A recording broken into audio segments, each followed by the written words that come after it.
The headlights cut through the Texas darkness like knives, illuminating something that would haunt Marcus Caldwell for the rest of his life. What he thought was a roadside accident turned out to be 3 figures huddled against his ranch fence. A young woman clutching 2 small children, blood on her torn dress, terror in her eyes. She looked at him with the desperate hope of someone who had given up on miracles, but couldn't stop praying for one anyway. In that moment, the millionaire rancher who had sworn off caring about anyone ever again was about to discover that sometimes salvation comes disguised as the very thing you've been running from.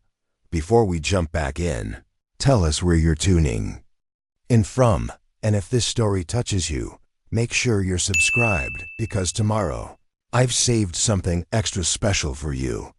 Marcus Caldwell stood on the wraparound porch of his sprawling ranch house, watching the sun set over 30,000 acres of prime Texas cattle land that stretched beyond the horizon. At 42, he possessed everything most men dreamed of. A business empire worth over $200 million, political connections that reached Washington, D.C., and property that made him one of the largest landowners in the state. Yet the whiskey glass in his weathered hand trembled slightly, not from the evening breeze that swept across the plains, but from the emptiness that had consumed him for the past 3 years. The Caldwell Ranch had been in his family for 5 generations, built from nothing by his great-grandfather who had claimed this land when Texas was still finding its identity. Marcus had expanded it beyond anything his ancestors could have imagined, transforming a modest cattle operation into a diversified agricultural empire that included oil rights, wind farms, and sustainable farming initiatives that supplied organic beef to high-end restaurants across the country. His business acumen was legendary in Texas circles, his philanthropy well-documented, and his personal life a carefully guarded fortress of solitude. 3 years ago, everything had been different. Sarah Caldwell had filled these halls with laughter, her infectious joy transforming the massive house from a monument to success into a home. She had been his anchor, the small-town teacher who had somehow captured the heart of a man everyone said was too focused on business to love anyone. Their daughter Emma had been the light of both their worlds, a precocious 5-year-old who rode horses like she was born in the saddle and could charm ranch hands. Twice her size with her gap-toothed grin. The accident had taken them both in a single senseless moment. A drunk driver running a red light in downtown Austin, where Sarah had taken Emma for a weekend shopping trip. The police said they died instantly, but Marcus had never found comfort in those words. Instant or not, they were gone, leaving him alone in a house that felt like a mausoleum and a life that had lost all meaning overnight. Since then, Marcus had thrown himself into work with an intensity that worried even his most dedicated employees. He acquired new properties, launched new ventures, and donated millions to various causes, but nothing filled the void. The ranch hands whispered about how he'd changed, how the man who once knew every worker's name and family situation now barely acknowledged their existence. His foreman, Diego Santos, a loyal employee of 20 years, had tried multiple times to reach out, but Marcus had built walls that seemed impenetrable. The house staff had been reduced to a skeleton crew. Maria Santos, Diego's wife, who served as housekeeper and cook despite Marcus's protests that he didn't need anyone fussing over him. And old Charlie Burton, the ranch's head of security, a former military man who understood trauma and respected Marcus's need for isolation while ensuring his safety. The sprawling mansion that had once hosted charity galas and family gatherings now stood mostly empty, its rooms closed off like chapters of a book Marcus refused to reread. On this particular evening, as autumn painted the Texas landscape in shades of gold and crimson, Marcus felt the familiar weight of solitude pressing down on him.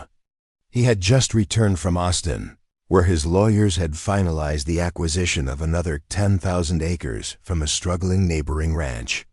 The purchase made good business sense, but the process had reminded him of dreams he and Sarah had shared about expanding the ranch's educational programs, Maybe starting a summer camp for underprivileged children who never got to experience life outside the city. His cell phone buzzed with messages from his business manager, his accountant, and various board members from the charitable foundation he had established in Sarah and Emma's memory. All could wait until tomorrow. Tonight, like every night for the past 3 years, Marcus planned to sit on his porch, drink enough whiskey to numb the pain, and try not to think about the laughter that would never again echo through his empty halls. The ranch stretched out before him in all directions, fenced and cross-fenced into sections for different cattle operations. Prize-winning Angus grazed in the nearest pastures, their sleek forms barely visible in the gathering darkness. Beyond them, rougher terrain held the working cattle, thousands of head that represented just one arm of his diversified empire. Oil pumps dotted the landscape like mechanical birds, their steady rhythm providing a soundtrack to his isolation. Wind turbines spun lazily on the distant hills, their modern silhouettes contrasting with the timeless beauty of the Texas plains. Marcus had inherited his grandfather's love for this land, but also his father's head for business. The combination had made him wealthy beyond measure, but wealth meant nothing when you had no one to share it with. He had considered selling everything multiple times, maybe moving to some anonymous city where memories couldn't ambush him around every corner. But leaving would feel like abandoning Sarah and Emma all over again, and he couldn't bring himself to take that final step away from the life they had built together. His thoughts were interrupted by the sound of approaching headlights. On the main ranch road, few people had access to his private property, and unexpected visitors were rare. Marcus set down his whiskey glass and walked to the porch railing, his hand instinctively moving to the gun he always carried since becoming one of Texas's most prominent landowners. Wealth and isolation made for attractive targets, and Charlie Burton had drilled security protocols into him until they became second nature. The vehicle was moving erratically, weaving slightly as if the driver was struggling to maintain control. As it drew closer, Marcus could see it was an older model sedan, not the kind of car his business associates typically drove. The engine sounded rough, and one headlight appeared to be flickering. Marcus reached for his phone to call Charlie, but something made him hesitate. This didn't feel like a threat so much as someone in trouble. The car came to an abrupt stop about 50 yards from the main house, angled awkwardly as if the driver had lost control at the last moment. For several long seconds, nothing happened. Then the driver's door opened and a figure stumbled out. In the porch lights, Marcus could see it was a young woman, and she was clearly in distress. She moved with the unsteady gait of someone who was injured or exhausted, her clothing torn and dirty. As she approached the house, Marcus could see that she was young, probably mid-20s, with dark hair that hung in tangled strands around her face. But what made his breath catch in his throat was the sight of 2 small children clinging to her, one in her arms and another barely old enough to walk hanging onto her leg. "Please," she called out, her voice carrying clearly across the night air. "Please, I need help. My children ... They're hungry and scared. I don't know where else to go." Marcus stood frozen on his porch, his mind struggling to process what he was seeing. This was his private property, miles from the nearest public road. How had she gotten through his security gates? Why was she here, and what had happened to leave her in such obvious distress? The woman took another step forward, and that's when Marcus saw the blood. Her dress was torn at the shoulder, and dark stains covered the fabric. One of the children was crying, a soft whimpering sound that cut through Marcus like a blade. The other child, the one clinging to her leg, couldn't have been more than 3 years old, and his wide eyes reflected the porch lights with the kind of terror that no child should ever experience. "I'm sorry," the woman called out again, her voice breaking. "I know this is private property. I saw the lights, and I just need help. Please don't call the police." "Not yet. I can explain everything, but first, please, do you have any food?" Water? My babies haven't eaten in 2 days. Something in her voice, the raw desperation mixed with maternal protectiveness, penetrated the walls Marcus had built around his heart. Against every instinct for self-preservation and privacy, he found himself walking down the porch steps toward the three figures who had appeared like ghosts from his past to remind him that suffering existed beyond his own carefully maintained grief. As he got closer, he could see more details that made his stomach clench with recognition of serious trouble. The woman's injuries weren't from an accident. They looked deliberate, like someone had hurt her intentionally. Her clothes, while torn and dirty, had once been nice, suggesting she hadn't always been living rough. Most disturbing of all, the children showed signs of malnourishment and trauma that spoke of prolonged hardship.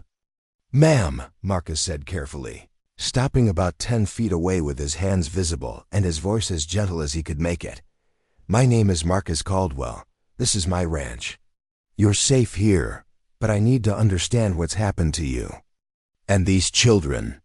The woman's legs seemed to give out at his words, and she sank to her knees in the gravel driveway, still clutching the child in her arms while the toddler pressed against her side.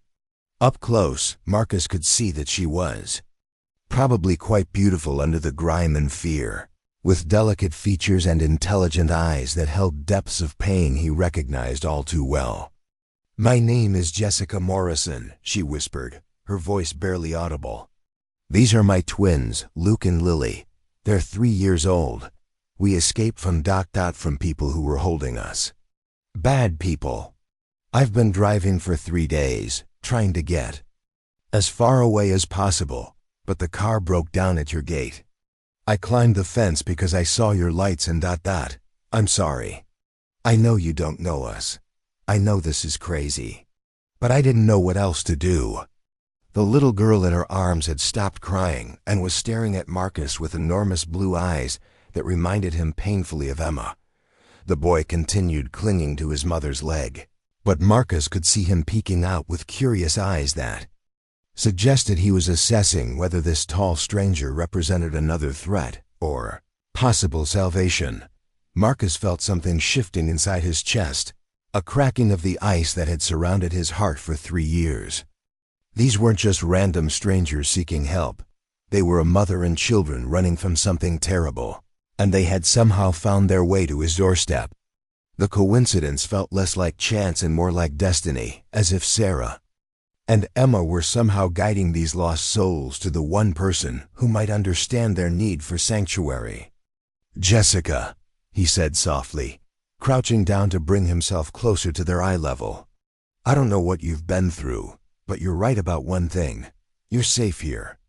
Let's get you and your children inside, get them fed, and get you cleaned up. Then you can tell me what happened, and we'll figure out what to do next." The relief that washed over Jessica's face was so profound that Marcus felt tears prick his own eyes for the first time in months.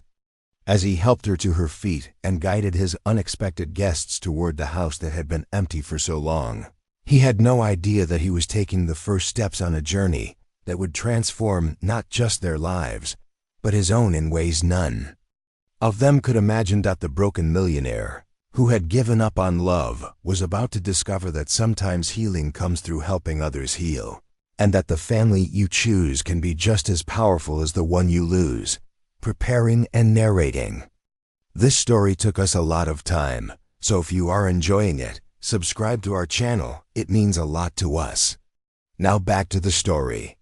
The massive oak doors of the Caldwell mansion swung open to reveal an interior that spoke of generations of prosperity. Hand-carved wooden beams stretched across vaulted ceilings, and original oil paintings of Texas landscapes adorned walls, lined with rich mahogany paneling. But as Marcus guided Jessica and the twins through the grand foyer, all that luxury felt secondary to the immediate needs of his unexpected guests. Maria Santos emerged from the kitchen. Her maternal instincts activated the moment she saw the bedraggled family. At 58, she had worked for the Caldwell family for over 2 decades, and her warm brown eyes immediately assessed the situation with the efficiency of someone accustomed to caring for others.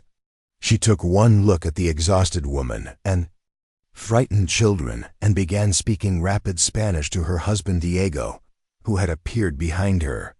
"Dios mío," Maria whispered, crossing herself as she saw Jessica's injuries and the children's hollow expressions.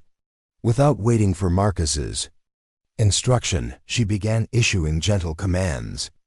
"Diego, bring clean towels and the first aid kit. I'll prepare food and draw a bath." Marcus felt a strange sense of gratitude watching Maria take charge. For 3 years, he had resisted her attempts to nurture him through his grief, but seeing her immediately extend that same care to these strangers reminded him why Sarah had loved Maria so much. His wife had always said that Maria Santos had the biggest heart in Texas, and tonight that heart was exactly what this broken family needed. "Jessica," Marcus said softly, noticing how she instinctively positioned herself between her children and any potential threat, even in this obvious sanctuary. "Maria and Diego Santos work for me. They're good people, and Maria is probably the best cook in 3 counties. She's going to take care of getting some food into these little ones while we figure out what you need." Luke and Lily pressed closer to their mother, but Marcus could see their eyes tracking toward the kitchen, where wonderful smells were already beginning to emanate. Lily, the little girl, sucked her thumb while studying Marcus with an intensity that reminded him painfully of how Emma used to examine new people before deciding whether they were worthy of her trust. "It's okay, babies," Jessica murmured to her children, though her own voice shook with exhaustion and residual fear. "We're safe now. The nice man is going to help us." Diego Santos returned with supplies, his weathered face kind but serious as he assessed the situation.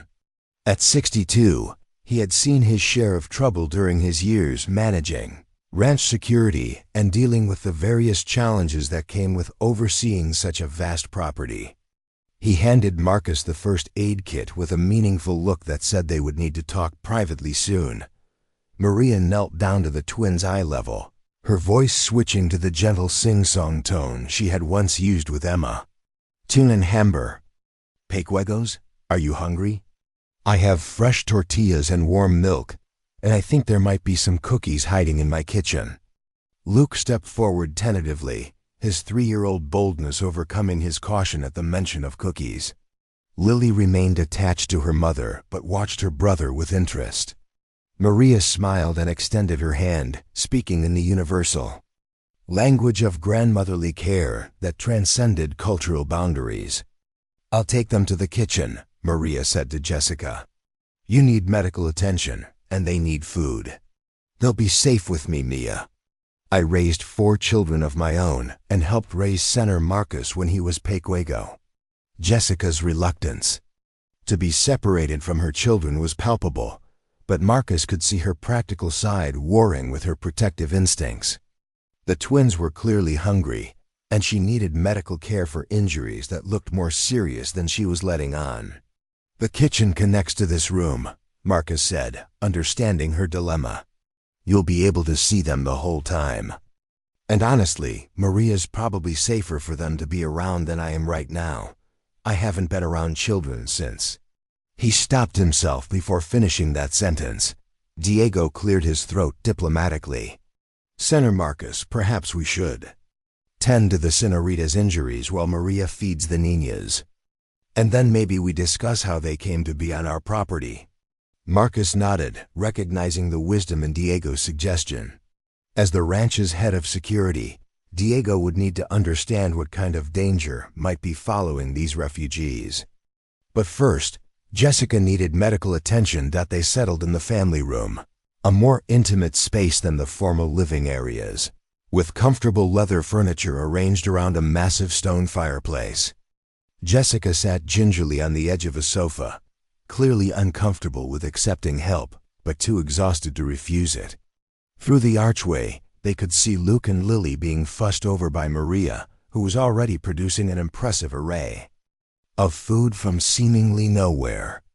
"Jessica," Marcus said as he opened the first aid kit, I need to clean these cuts. And Diego needs to understand what we might be dealing with. Are you ready to tell us what happened? She took a shaky breath, her eyes darting between Marcus and Diego before settling on her children in the kitchen. I don't even know where to start. 3 months ago, my life was completely normal. I was a third-grade teacher in Houston, living in a small apartment with Luke and Lily, their father. He died in Afghanistan when they were babies. I've been raising them alone, but we were okay. We were happy. Marcus felt his chest tighten at the mention of loss, recognizing the familiar pain in her voice. He began cleaning a particularly nasty cut on her shoulder, trying to focus on the medical task rather than the emotions her story was triggering. What changed? Diego asked gently, positioning himself where he could watch both the entrances and keep an eye on the children. I met someone, Jessica continued, wincing as Marcus worked on her injuries. A man named Robert Chun. He seemed perfect. Successful businessman, kind to the kids, patient with my schedule. He said he owned import-export companies, traveled a lot for work. We dated for 2 months, and he was. I thought he was the answer to prayers. I hadn't even known I was praying. She paused, watching Luke laugh at something Maria was saying. The sound of her son's laughter seemed to give her strength to continue. He started spending more time at our apartment, bringing gifts for the kids, talking about the future. He said he wanted to marry me, wanted to give us the stable life I'd been struggling to provide alone. I was falling in love with him, or at least with the idea of him. And then everything changed. Marcus finished with her shoulder and moved to examine a cut on her forearm that looked deliberately inflicted. Changed how? 3 weeks ago, he asked me to take a weekend trip with him to meet his family in Dallas. He said his parents wanted to meet the woman he was going to marry, and that we should bring the kids because they were excited to meet their potential grandchildren. It seemed normal, sweet, even. I should have known it was too good to be true. Diego's expression had grown increasingly grim as he listened. This Robert Chen, did you verify his background? Check his business credentials? Jessica's laugh was bitter and self-recriminating. I trusted him. I was so grateful that someone wanted us, all 3 of us, that I didn't ask the hard questions. Single mothers don't get a lot of men lining up to take on twins, you know. I thought I was lucky. What happened in Dallas? Marcus asked, though he was beginning to suspect the answer would be worse than anything he was prepared to hear. There was no family. The house he took us to was in an expensive neighborhood, but it felt wrong from the moment we walked in. 2. Many security cameras, men who didn't speak English hanging around. Bars on windows that were meant to keep people in, not out. Robert's whole personality changed. He became cold, businesslike. He told me that I now belonged to his organization, and that Luke and Lily were insurance that I would cooperate. Marcus's hands stilled on the bandage he was applying. Organization? Human trafficking, Jessica said quietly, the words falling like stones into the comfortable room. They move women and children across state lines, across borders. Some for labor, some for other things.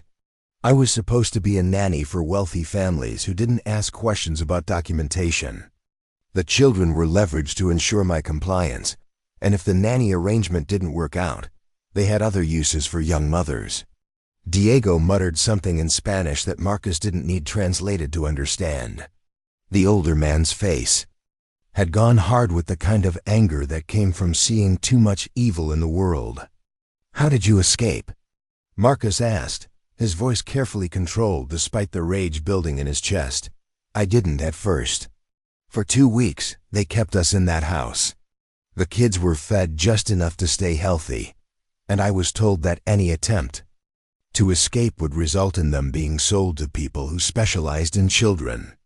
I pretended to comply while looking for any opportunity.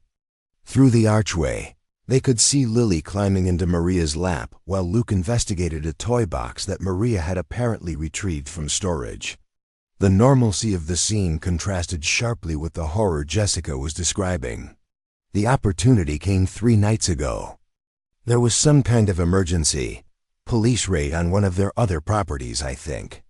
Most of the guards left, and the skeleton crew that remained was focused on destroying computer files and moving evidence. I managed to get the kids out through a basement window during the chaos. And you've been running ever since, Diego concluded. I took a car from their garage. I figured they owed me that much. I had no plan except to get as far from Dallas as possible. I was afraid to contact police because Robert had shown me files on several officers who were on his payroll. I was afraid to go to family because I didn't want to put them in danger. I just drove. Marcus finished bandaging her wounds, his mind racing with the implications of what she had told them. These weren't random criminals. They were part of an organized network with resources and connections. Jessica's escape would have triggered a manhunt, and it wouldn't take them long to trace her route. How did you end up at my gate? He asked. The car started overheating about 20 miles back. I was looking for somewhere isolated where we could rest for the night when I saw your ranch. I thought maybe I could hide out in one of your outbuildings until morning, then figure out what to do next. But when the car died right at your entrance, I saw the lights in your house, and she stopped, looking embarrassed. I know how this sounds, but something about this place felt safe. Desperate people don't have the luxury of making rational decisions. Diego stood up, his expression serious. Senator Marcus, we need to discuss security. If this organization is as sophisticated as it sounds, they'll have resources to track her here. We need to prepare for the possibility that they'll come looking. Marcus nodded, but his attention was drawn to the kitchen where Luke had fallen, asleep in his chair while Lily dozed against Maria's shoulder. These children had been through hell, and they had somehow found their way to his ranch. The parallel to his own loss wasn't lost on him. These kids had lost their normal life just as suddenly as he had lost Sarah and Emma, though their trauma was ongoing rather than a single devastating event. We'll discuss security in a minute, Marcus said to Diego. Right now, we need to get Jessica and the kids settled for the night. Tomorrow we'll figure out next steps. But even as he said it, Marcus was already formulating plans that went far beyond providing temporary shelter. Something about this broken family had awakened protective instincts he thought had died with his own family. For the first time in 3 years, he had a purpose that extended beyond managing his grief and maintaining his business empire. Jessica was watching him with a mixture of gratitude and uncertainty, clearly trying to read his intentions. Mr. Caldwell, I can't ask you to take on our problems. You've already done more than enough by helping us tonight. If you could just let us stay until morning. Jessica, Marcus interrupted gently, those children have been through enough. You've all been through enough. You're not going anywhere until we figure out how to keep you safe permanently.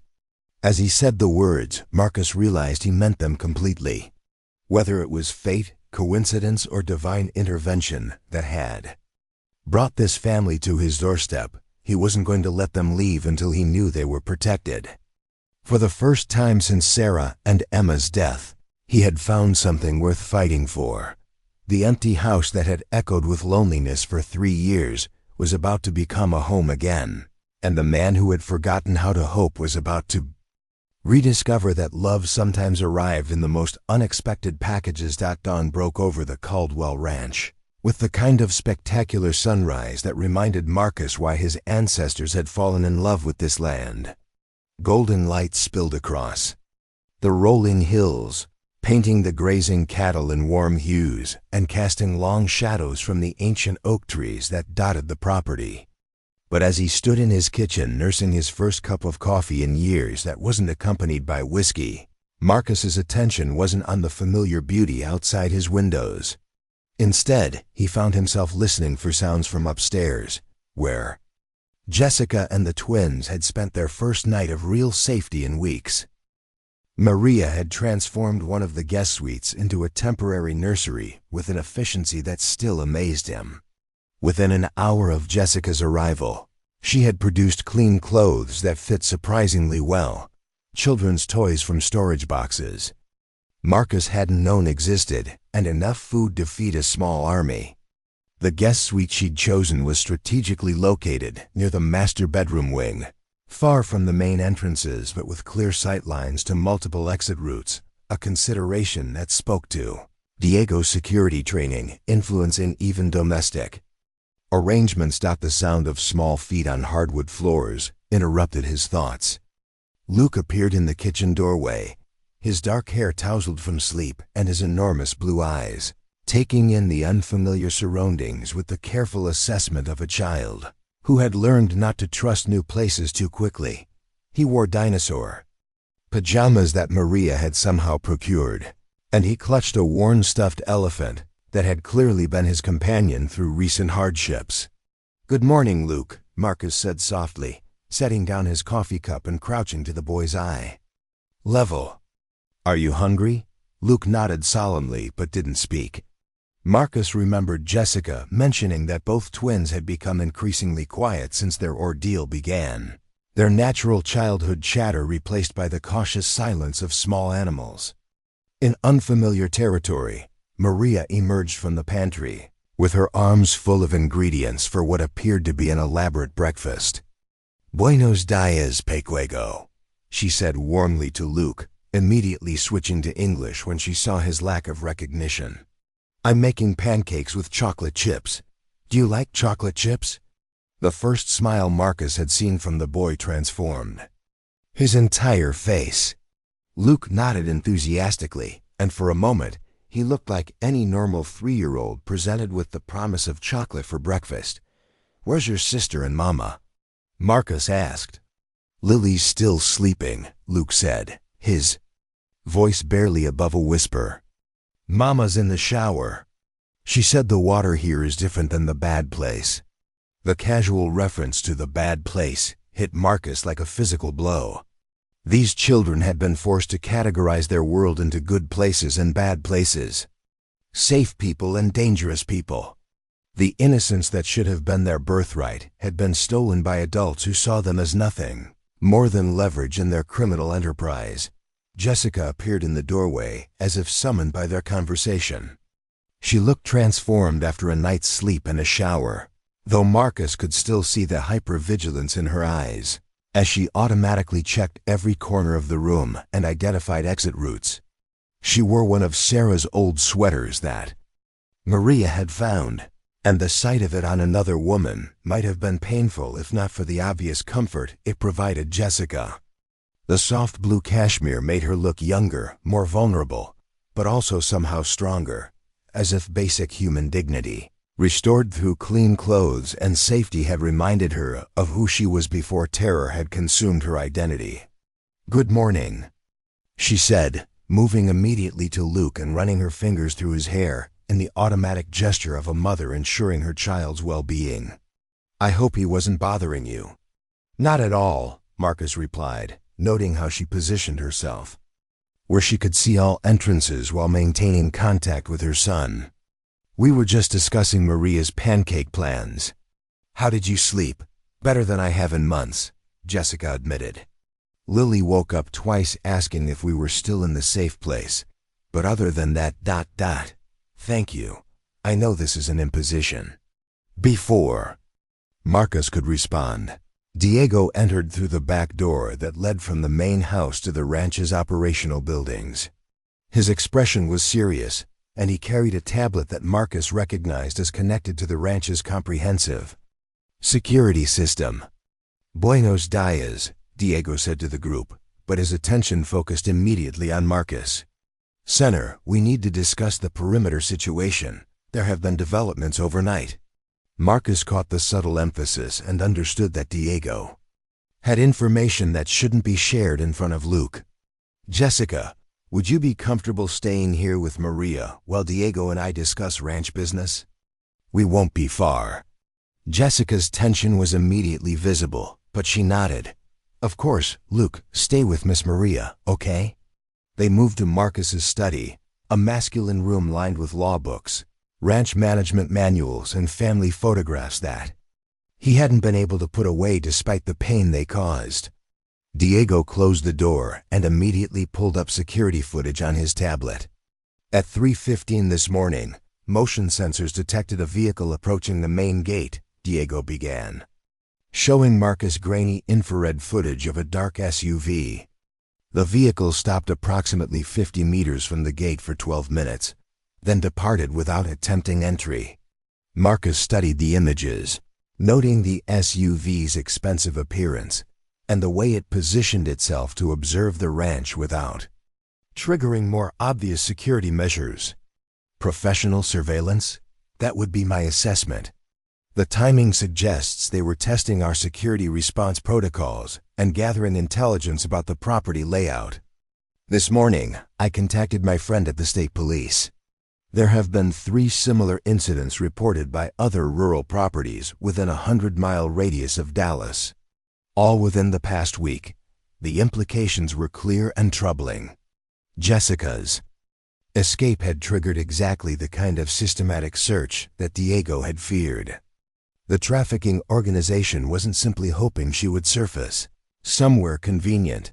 They were actively hunting her with the resources and patience of a well-funded criminal enterprise. "What's our defensive capability?" Marcus asked, though he suspected he already knew the answer. "Against casual threats, excellent. Against a determined assault by trained individuals with military-grade equipment." Diego shrugged eloquently. "We're a ranch, not a fortress. Our security is designed to deter theft and monitor cattle operations, not repel coordinated attacks." Marcus walked to his window, looking out over the peaceful morning scene where his cattle grazed in ignorant contentment. In the distance, he could see ranch hands beginning their daily routines, men and women who had worked for his family for years and deserved protection from the violence that Jessica's presence might bring to their doorstep. "Options?" he asked. "Contact federal authorities and hope they can provide protection while building a case against this trafficking network," Diego said. "Transfer Jessica and the children to a federal safe house where trained marshals can guard them." And the downsides? Federal bureaucracy moves slowly. Jessica's testimony alone may not be sufficient for arrests, meaning she could spend months or years in protective custody while investigators build their case. The children would be placed in federal care facilities designed more for security than childhood development. Marcus thought about Luke's tentative smile over chocolate chip pancakes and Lily's need for constant reassurance that they were still in a safe place. Government protection might preserve their lives, but it would complete the destruction of their childhood that the traffickers had begun. "What else?" Diego hesitated before answering. "We could disappear them ourselves. I have contacts from my military service, people who specialize in creating new identities and establishing secure relocations. It would be expensive and permanent. Jessica and the children could never return to their old lives or contact anyone from their past." "And the third option you're not mentioning?" "We stay and fight." Diego's voice was matter-of-fact, but Marcus could hear the underlying steel. "Upgrade our security, bring in professionals to train our people, and make this ranch into the kind of fortress that even well-funded criminals think twice about attacking." Marcus considered the implications of each choice. Federal protection offered safety, but at the cost of freedom and normal childhood experiences for Luke and Lily. Disappearing them would preserve their family unit, but force them into permanent exile from everything familiar. Fighting meant putting his entire ranch community at risk while betting that his resources could match those of an international criminal organization. "There's a fourth option," Marcus said slowly, the idea forming as he spoke. "We do all 3. Diego raised an eyebrow, waiting for explanation. "We contact federal authorities to report the trafficking organization and provide Jessica's testimony. While they build their case, we upgrade ranch security and prepare for the possibility of attack. And we research the disappearing option as a backup plan if the first two approaches fail. That requires significant financial investment and puts everyone here at risk. I have significant financial resources, and everyone here chose to work for the Caldwell family, knowing that wealth attracts certain dangers. As for the risk, Marcus paused, remembering Sarah's voice telling him that some things were worth fighting for. Some fights choose you whether you want them or not. They returned to the kitchen to find Lily awake and sitting in Maria's lap. While Luke explained the finer points of chocolate chip distribution in pancakes, the little girl looked like a feminine version of her brother, with the same enormous blue eyes and dark hair. But where Luke showed cautious optimism about their new surroundings, Lily remained firmly attached to the adults she trusted most. "Mama," Lily said when she saw Jessica, reaching out with the imperious demand of a 3-year-old who wanted comfort. "I dreamed about the bad men again." Jessica immediately lifted her daughter, whispering reassurances in the tone that mothers had used throughout history to convince their children that monsters weren't real. But Marcus could see the fear in Jessica's eyes, the knowledge that in their case, the monsters were very real and actively searching for them. "Jessica," Marcus said carefully, "Diego and I have been discussing your situation. We need to make some decisions about how to keep you and the children safe long term." She nodded, clearly having expected this conversation. "I understand if you can't keep us here. You've already done more than anyone could ask. If you could just help us get to a bus station." "That's not what I meant," Marcus interrupted. "What I'm suggesting is that you stay here while we deal with this problem permanently." Jessica stared at him, clearly not understanding what he was proposing. "I have resources that most people don't," Marcus continued. "Money, connections, property that can be defended. What I don't have is a family to protect anymore. You have children who need protection but lack resources. It seems like we might be able to help each other. Mr. Caldwell, I can't ask you to fight my battles. You're not asking. I'm offering." Marcus looked at Luke and Lily, remembering Emma's laugh and Sarah's fierce protectiveness. These children deserve better than being hunted by criminals or hidden away in federal facilities. They deserve to grow up somewhere safe, somewhere they can be kids. Diego's tablet chimed with an alert. He checked it quickly, his expression growing grim. "Center, we have another situation. The motion sensors along the south fence line are showing multiple contacts. Appears to be several individuals on foot, approaching from the direction where that SUV was spotted last night." The peaceful morning shattered like glass. Maria immediately began moving the children away from windows while Jessica's face went white with terror that was all too familiar. "How many?" Marcus asked, his voice steady despite the adrenaline coursing through his system. "At least 4, possibly more. They're moving with tactical spacing, using terrain to mask their approach." Marcus made a decision that would change everything. "Call Charlie Burton and tell him to implement Security Protocol Alpha. Contact Sheriff Martinez and request immediate backup. And Diego? See, Center? Make it clear to whoever is coming that they've chosen the wrong ranch to attack." As the sounds of preparation began around him, Maria securing the children, Diego coordinating defensive measures, Jessica trying to process that her nightmare had followed her even here, Marcus felt something awakening in his chest that he hadn't experienced since Sarah and Emma's death. It wasn't just anger at the threat to innocent people, though that was certainly part of it. It was the fierce protectiveness of a man who had found something worth fighting for again. The broken millionaire, who had given up on caring about anything, was about to discover that sometimes the best way to heal your own wounds is to prevent others from being wounded. And sometimes, the family you choose to protect becomes the family that saves you in return. The transformation of the Caldwell ranch from peaceful morning sanctuary to defensive fortress happened with military precision that spoke to years of preparation Marcus hadn't fully appreciated until now. Within minutes of Diego's alert, Charlie Burton arrived with a team of ranch hands who moved with the coordinated efficiency of former soldiers rather than typical agricultural workers. Charlie Burton was a man who commanded respect through presence rather than words. At 63, the former Army Ranger stood 6'4" with silver hair and intelligent gray eyes that missed nothing. He had served 3 tours in Afghanistan before retiring to civilian life as head of security for high-value properties across Texas.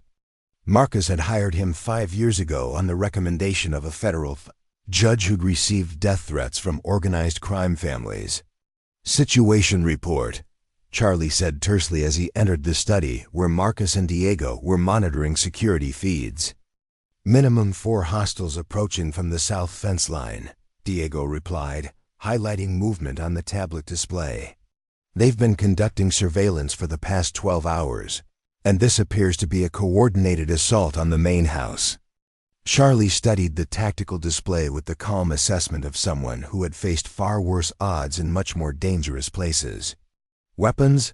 Unknown, but we have to assume they're armed and trained. This isn't a random home invasion. It's a recovery operation by professionals."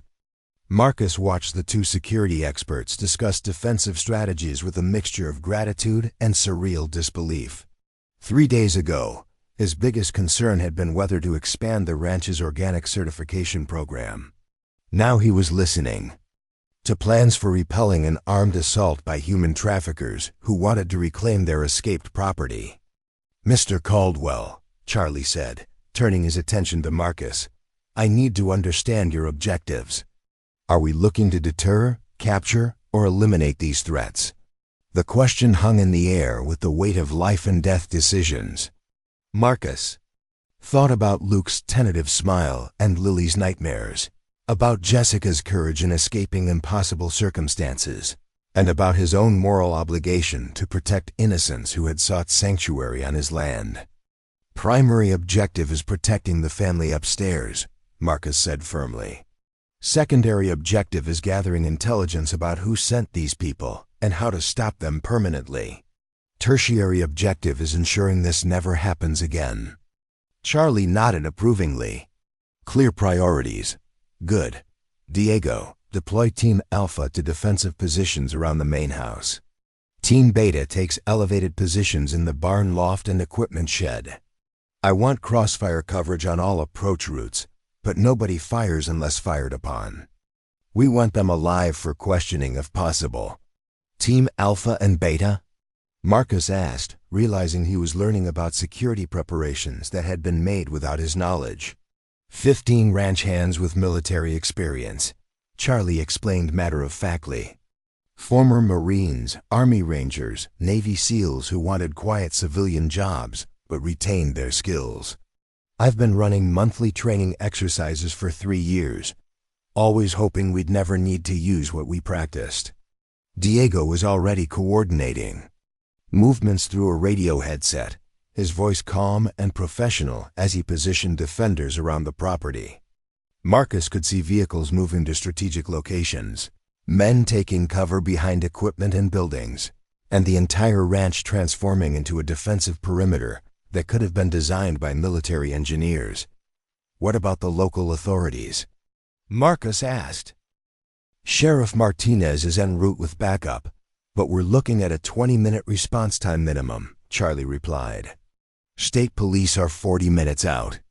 FBI field office in Austin has been notified, but they're at least 2 hours away. Whatever happens in the next hour, we handle ourselves." A new voice crackled through Diego's radio. "Perimeter 1 to command.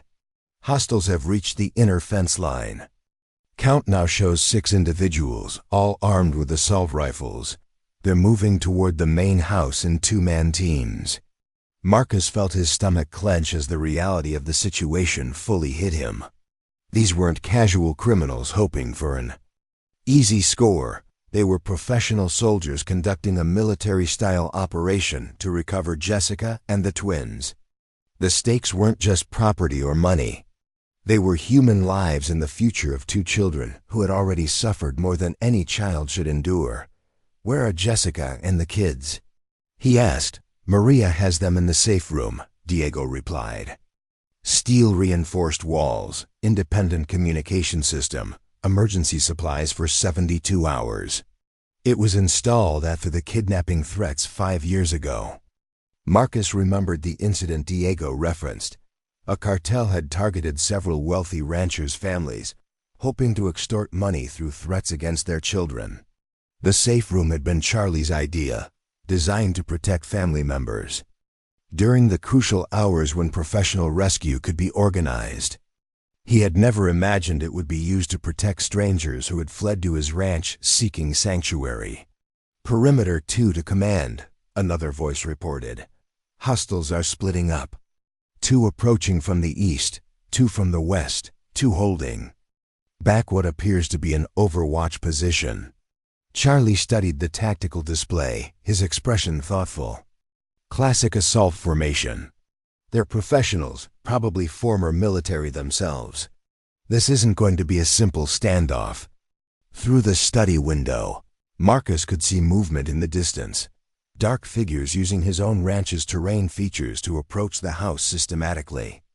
The violation of his property, the threat to innocent children, and the calculated nature of the assault triggered something primal in his chest. These men had come to his land to steal children and return a young mother to slavery. Whatever else happened, he would not let that occur. Mr. Caldwell, Charlie said quietly, I need you to understand what you're committing to. Once this starts, there's no going back. These people will view your interference as a declaration of war. Win or lose today, they'll keep coming until they recover their assets or eliminate the threat you represent. Marcus thought about Sarah's voice in his memory, telling him that some stands had to be taken regardless of the cost. He thought about Emma's laughter echoing through empty halls, and about Luke and Lily's voices potentially filling those halls with joy again, if given the chance to grow up safely. They made it a war when they decided to traffic children, Marcus replied. We finish what they started. The first shots came from the eastern approach, sharp cracks of rifle fire that shattered the morning quiet. Marcus's defenders responded immediately, the sound of return fire echoing across the ranch as Charlie's carefully positioned teams engaged the assault force. Contact east, Diego reported, monitoring radio traffic. 2 hostiles pinned down behind the equipment shed. No casualties on our side. Contact west, came another report. Hostiles attempting to flank around the barn. Team Beta has them in sight. Marcus found himself gripping the edge of his desk as the battle for his ranch played out around him. This was his land, his responsibility, his decision to protect Jessica and the twins. Every shot fired, every risk taken by his people, was a consequence of his choice to stand against evil rather than simply report it to authorities and hope for the best. Perimeter 3 to command. A new voice crackled through the radio. We have a problem. Vehicle approaching from the north road. Looks like reinforcements. Charlie cursed under his breath. How many? SUV, probably 4 additional hostiles. They're approaching fast. The tactical situation was deteriorating rapidly. What had been a defensive action against 6 attackers was about to become a pitched battle against 10 or more professional soldiers. Marcus's ranch hands were skilled and well-positioned, but they were still civilian employees facing military-trained criminals with nothing to lose. Diego, pull Team Charlie back to the house perimeter, Charlie ordered. We're going to have to make our stand here. As if summoned by the escalating violence, Marcus's cell phone rang. The caller ID showed a number he didn't recognize, but something told him to answer. Mr. Caldwell, said a voice with a slight accent that Marcus couldn't place. My name is Robert Chun. You have something that belongs to me, and I want it back. The man Jessica had trusted, the one who had betrayed her and stolen her children's innocence, was calling him directly. Marcus felt rage surge through his chest like molten metal. What I have, Marcus said coldly, is a mother and 2 children who are under my protection. What you have is about 30 seconds to get off my property before I stop trying to take your people alive."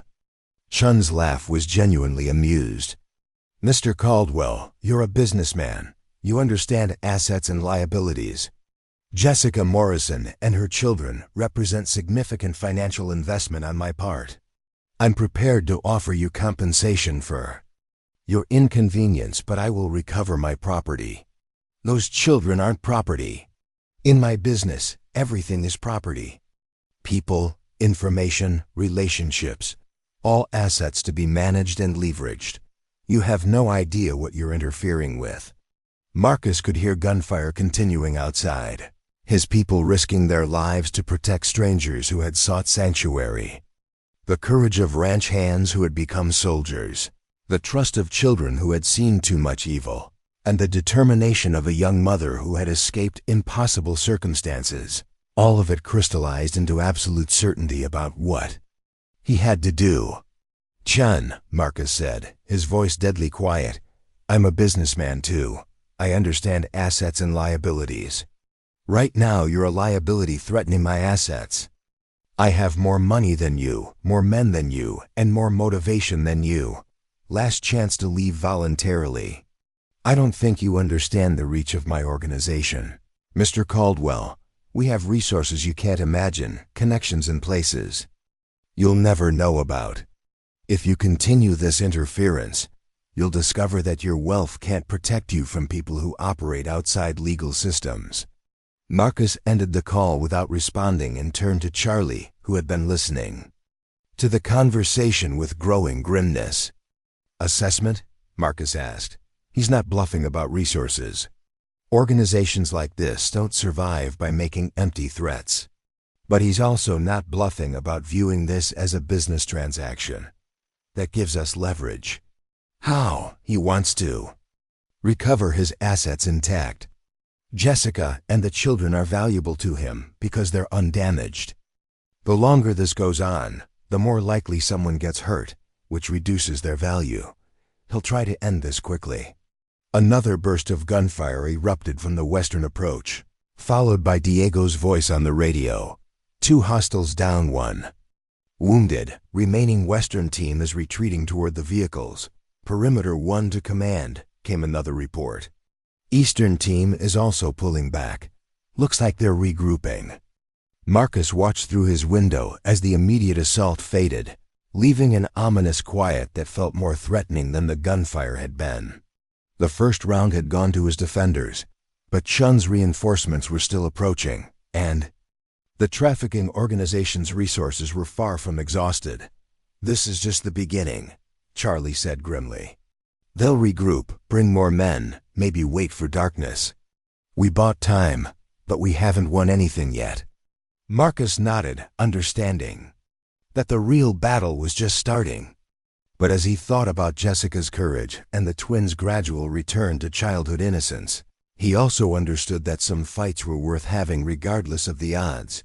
The millionaire rancher, who had lost everything, was about to discover that sometimes the best way to find yourself is to stand up for people who can't stand up for themselves. And sometimes, the family you choose to protect becomes the family that gives your life meaning again. The aftermath of the first assault left the Caldwell Ranch in a state of controlled tension that reminded Marcus of the eye of a hurricane, deceptively calm while everyone knew the real storm was yet to come.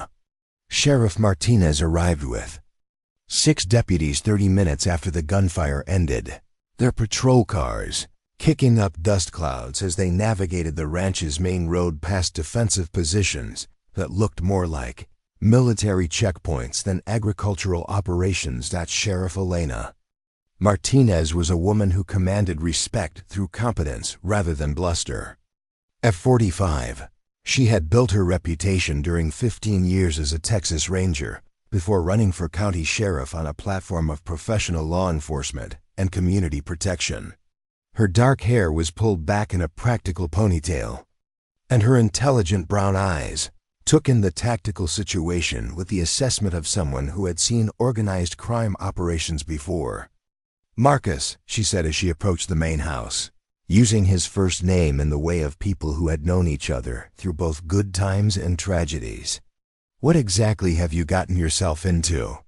Marcus had known Alina since before Sarah's death. She and her husband had been frequent guests at charity events and social gatherings.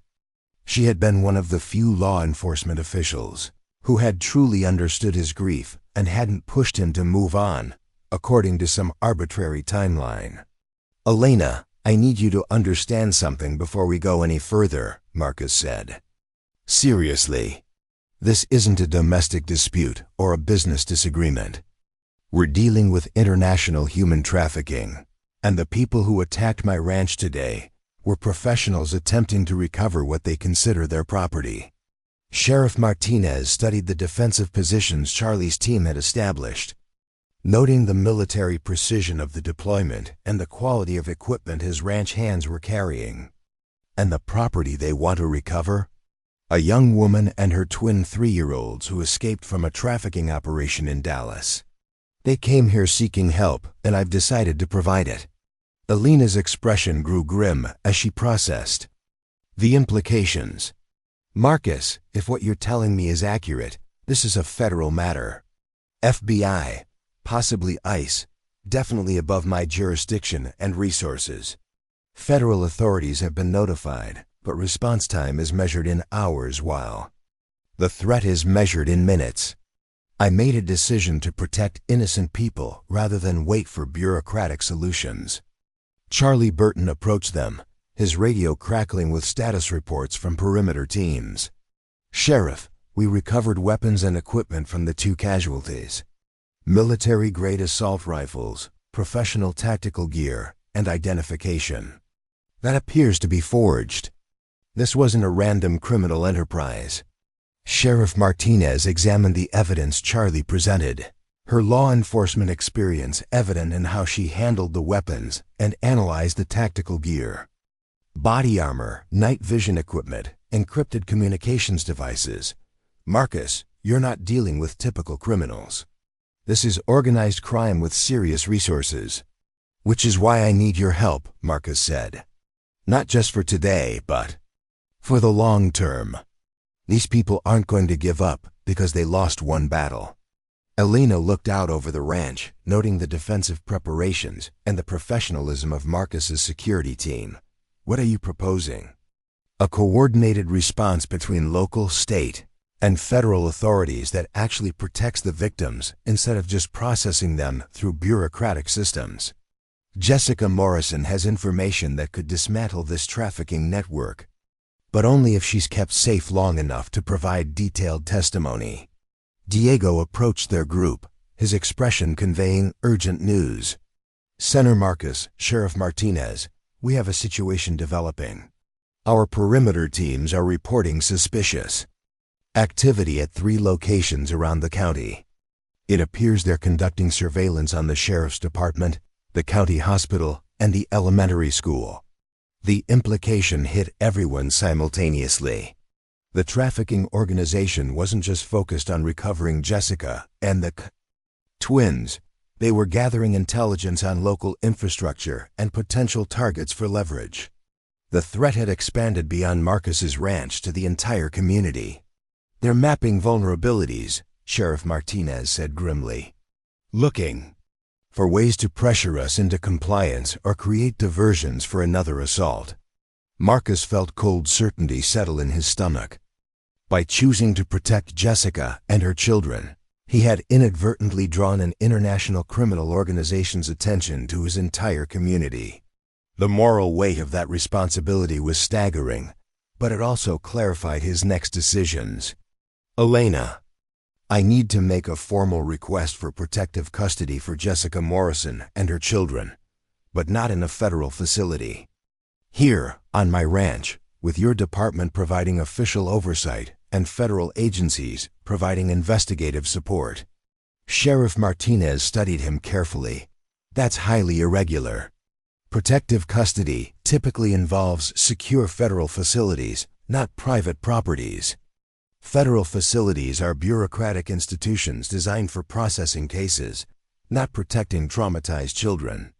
Luke and Lily have been through hell. They need stability, security, and the chance to heal in an environment that feels like a home rather than another prison. Before Elena could respond, Maria Santos appeared in the doorway with Luke clinging to her hand. The little boy's eyes were wide with the kind of fear that came from hearing gunfire and adult voices discussing danger in hushed tones. "Senator Marcus," Maria said softly, "the niños are asking for their mama, and they want to know if the bad men are gone." Marcus knelt down to Luke's eye level, noting how the child instinctively positioned himself where he could see all the adults, while staying close to Maria's protective presence. "Luke, the bad men went away, and we have lots of good people making sure they can't come back. Your mama is safe, and so are you and Lily. Are you sure?" Luke asked, his 3-year-old directness cutting through adult complexities to the heart of what mattered. "I promise," Marcus said, meaning it completely. "This is your safe place now, and I won't let anyone hurt you or your family." Luke studied Marcus's face with the intensity of a child who had learned to evaluate adult promises carefully before trusting them. Whatever he saw there seemed to satisfy him, because he nodded solemnly and asked, "Can we see Mama now?" "Sheriff." Martinez watched this interaction with the keen observation of someone trained to read human behavior. When Marcus stood up, she spoke quietly so Luke couldn't hear. "That child has been through trauma that most adults couldn't handle. If what you're proposing gives him and his sister the stability they need to heal, I'm willing to work with you on making it official." The sound of approaching vehicles interrupted their conversation. A convoy of black SUVs was approaching the ranch, their government license plates identifying them as federal agents arriving to take control of the situation. Marcus felt his jaw tighten as he recognized the potential for bureaucratic interference that could separate Jessica from her children and consign all three to the impersonal machinery of Federal Protective Services. The lead vehicle stopped near the main house, and 3 agents emerged. The lead agent was a woman in her early 40s with short blonde hair and the kind of professional demeanor that suggested extensive experience with organized crime investigations. She approached their group with efficient movements that wasted no time on pleasantries. "I'm Special Agent Sarah Chen, FBI," she announced, showing her credentials. "We're here about the human trafficking case involving Jessica Morrison and reports of armed assault on this property." Marcus noticed the irony of the agent's last name, but focused on her professional assessment of the situation. "Agent Chun, Jessica and her children are under my protection. They've been through enough trauma without being subjected to additional institutional displacement. Mr. Caldwell, I understand your concern, but federal protective custody protocols exist for good reasons. We have secure facilities designed specifically for trafficking victims, with counselors trained in trauma recovery and security measures that exceed anything a private citizen can provide." Sheriff Martinez stepped forward diplomatically. "Agent Chun, Mr. Caldwell has requested formal cooperation between federal, state, and local authorities to provide protection services here on his ranch. Given the resources he's demonstrated and the children's obvious need for stability, I'm prepared to recommend this arrangement." Agent Chun studied the defensive positions around the ranch, the quality of the security personnel, and the obvious wealth that made such arrangements possible. "This is highly irregular. Federal protective custody operates under established protocols for good reasons. Your protocols are designed for processing cases efficiently," Marcus replied. "What I'm offering is protection designed for healing traumatized children while their mother provides the testimony you need to dismantle this trafficking network." Before Agent Chun could respond, Jessica appeared in the doorway with Lily in her arms. The little girl was sucking her thumb and watching the gathering of adults with the wariness of a child who had learned that adult conversations often determined whether her world became safe or dangerous.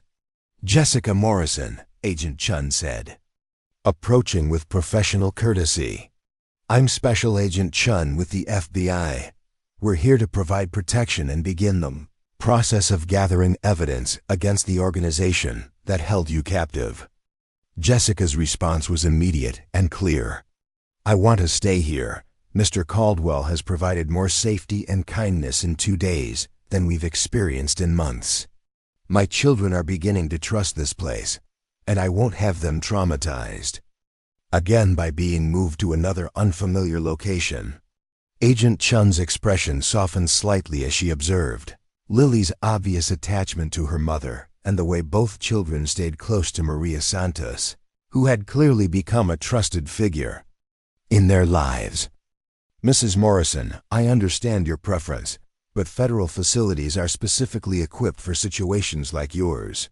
We have counselors, medical staff, educational resources." "We have all of those things here," Marcus interrupted. "Maria Santos has raised 4 children and helped raise me. We have medical facilities on the ranch and can arrange for whatever additional support services the children need. What we also have is space for them to be children instead of victims."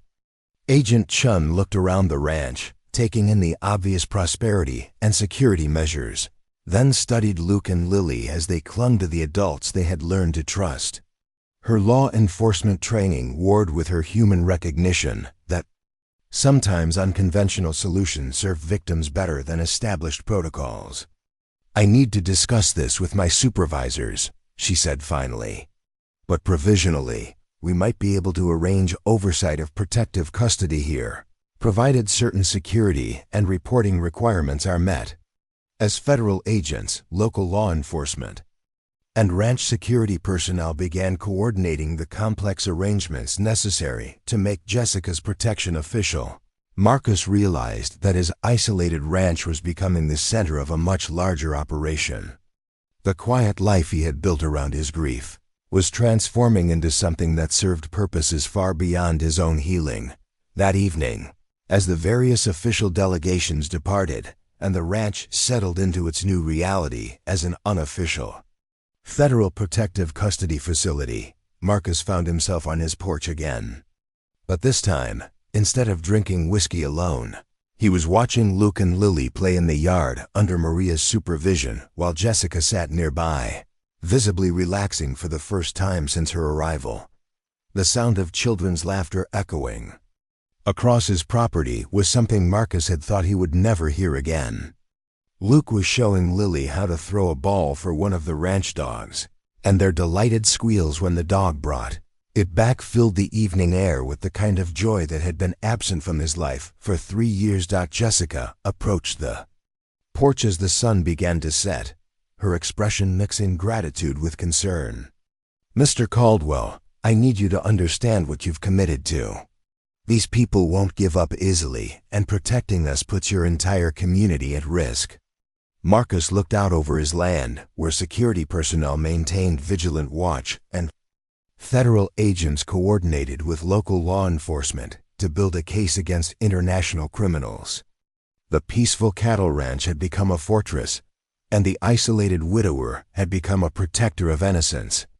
"Jessica," he said softly, 3 years ago I lost everything that mattered to me. I've spent every day since then wondering what the point was of having all these resources if I couldn't use them to protect the people I loved. Today, for the first time since Sarah and Emma died, I found something worth protecting again." The young mother who had escaped from hell looked at the man who had given her sanctuary, and both of them understood that they had found something neither had been looking for, a second chance at family, built not from blood or marriage, but from the choice to stand together against a world that sometimes demanded courage from ordinary people. As darkness fell over the ranch, the lights in the main house glowed warm and welcoming, filled with voices and laughter that brought the empty halls back to life. The transformation was far from complete, but the foundation had been laid for something beautiful to grow from the ashes of loss and the determination to protect innocence against all odds. 3 weeks after the first attack, the Caldwell Ranch had settled into a routine that balanced the constant vigilance of protective custody with the delicate work of helping Traumatized children rediscover what it meant to feel safe. The transformation was remarkable. Luke had begun speaking in full sentences again, asking endless questions about the horses, cattle, and machinery that fascinated his 3-year-old mind. Lily remained more cautious, but she had started venturing beyond arm's reach of her mother, especially when Maria was cooking or when Marcus was reading stories on the porch in the evening. Marcus found himself establishing patterns he hadn't followed since Emma's death. Morning coffee was no longer a solitary ritual of grief management, but a planning session with Jessica about the children's day. They had converted one of the unused bedrooms into a playroom, filling it with educational toys, art supplies, and books that Federal Victim Services had recommended for trauma recovery. The sight of crayon drawings stuck to his refrigerator and small shoes, scattered by the front door, had initially triggered painful memories. But gradually those triggers transformed into something that felt like healing rather than loss. The federal investigation was progressing with the methodical thoroughness that characterized Agent Chun's approach to complex cases. Jessica spent several hours each day providing detailed testimony about the trafficking operation structure, locations, and methods. Her memory for specifics was remarkable, aided by the teacher's mind that had instinctively cataloged information. Even while enduring captivity, Agent Chun had established a temporary field office in one of the ranch's outbuildings, coordinating with agencies across multiple states to build a comprehensive case against what they were discovering was a much larger criminal network than anyone had initially suspected. The organization Robert Chun operates extends from Houston to Chicago, with connections to international trafficking routes through Mexico and Canada. Agent Chun explained during one of the evening briefings that had become routine. Jessica's testimony has identified at least 12 locations where women and children are being held. But we need more intelligence before we can coordinate simultaneous raids. Marcus listened to these updates with growing appreciation for the complexity of what Jessica had escaped. The casual brutality of the system that had trapped her was matched by its sophisticated organization and extensive resources. Every detail of her testimony revealed new layers of a criminal enterprise that treated human beings as inventory to be managed and monetized. "What's the timeline for action?" Marcus asked, knowing that prolonged investigation meant prolonged danger for everyone involved. "We're looking at possibly 6 months to build bulletproof cases against the leadership," Agent Chun replied. "Rushing. The process means risking acquittals on technicalities or missing key elements of the network that could rebuild elsewhere." Jessica's reaction to this timeline was immediate and visceral. 6 months? Those children I saw in the other locations. They can't wait 6 months. Every day we delay means more suffering for people who are counting on someone to help them.